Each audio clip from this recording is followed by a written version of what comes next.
across the strings. In this case, it'll be from 6 to 1 and back again. And we're going to repeat it a few times. I'm going to talk you through it. Just remember a few things. All the good technical stuff we've talked about up until now, good tone, project.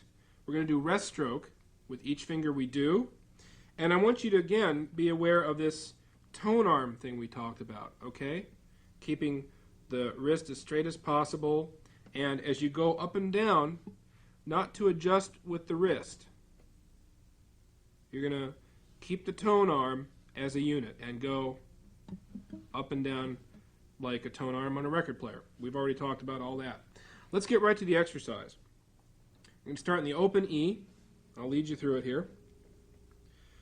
Good tone, project, and here we go. 1, 2, ready, go.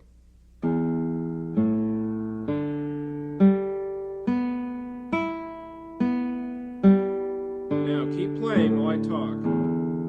You can bring your thumb along for the ride if you like. Just make sure that it doesn't create a mind of its own and go up into space like this. That happens a lot. You notice that my thumb, as I go up here, kind of just anchors itself there. I'm not pressing, right? I'm just letting it lodge itself there. No big deal. It also helps me gauge the distance between my thumb then and my finger that's playing. Notice also that as I ascend, the finger is going right to the next string. That's very important. This is the third element you should practice in improving your scales. Because as we did before, practicing speed bursts on one string and synchronizing our hands, just the first two steps. What makes scales actually more difficult is that we cross strings. It's crossing strings that hangs us up a lot. Now we're going to go to the M finger. The same thing. Here we go. I'll talk less this time. We'll just do it twice. 1, 2, ready, go.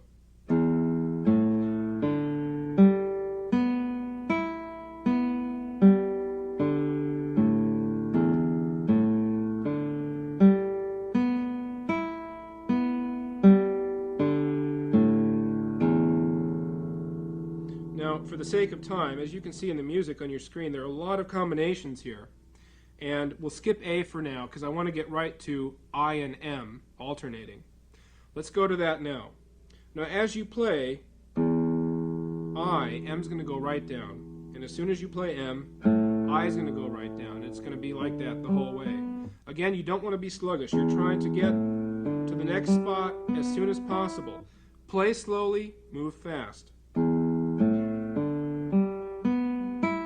Okay, here we go. Let's try it. We'll do it twice, slow. Ready, go.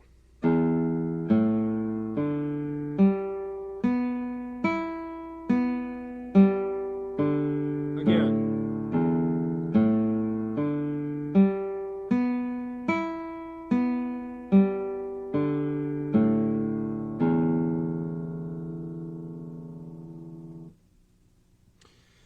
You can add to this by practicing some rhythmic variations, which you can find in the book.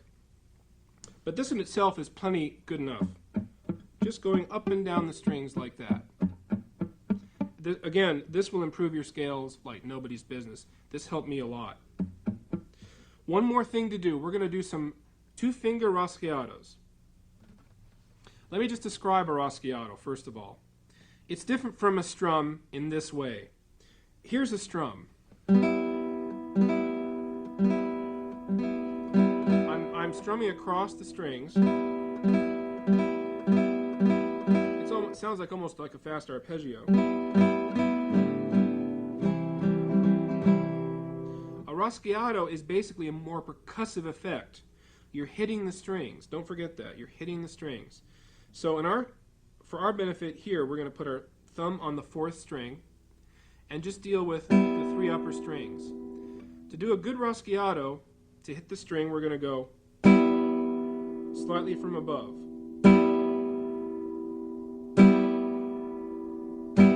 Now, That's a Raschiato. Here's a strum. Raschiato, strum. I think you see the difference now. Now what we're going to do, and you'll see the music on the screen. You can follow along if you like, and watch my hand as well. We're going to do a series of just alternating M and I, M and I.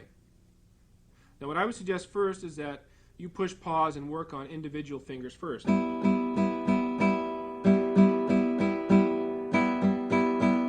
your little finger.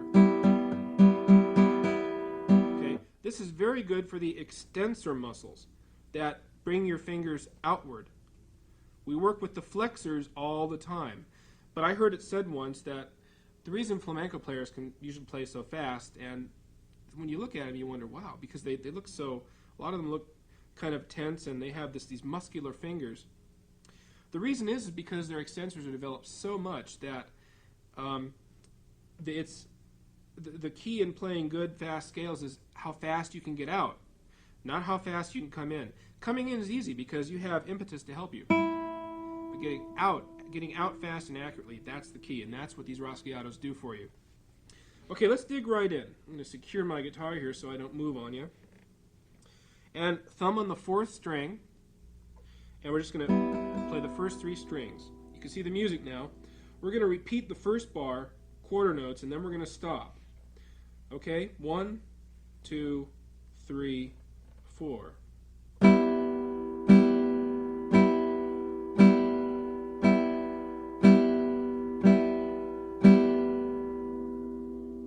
Let me do that again. Notice how I exchange. When one goes out, I keep it extended. I don't keep it tense. I just keep it there where it ended up. And then the same with the next finger. And then the next finger, etc., etc. Now let's do this one again. And now we're going to repeat it twice, as indicated. And we're going to go right on to the next bar, which is all 8th notes, and we're going to repeat that twice. Let's try it. Here we go. 1, 2, 3, 4.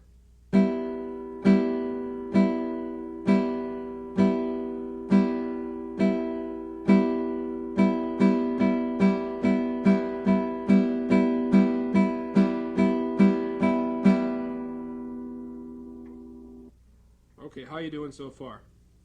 I hope you're doing well, because now we got 16th notes to conquer here. We're going to go to the next bar. You're going to see it on your screen. We're going to play 4 16th notes now and a quarter. And I'm sorry, a 4 16ths and a quarter. 4 16ths and a quarter, as you can see. And I'll play 1 bar, and then you come in with me. We're going to play it twice.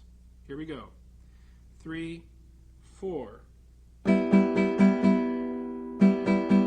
Now you come in.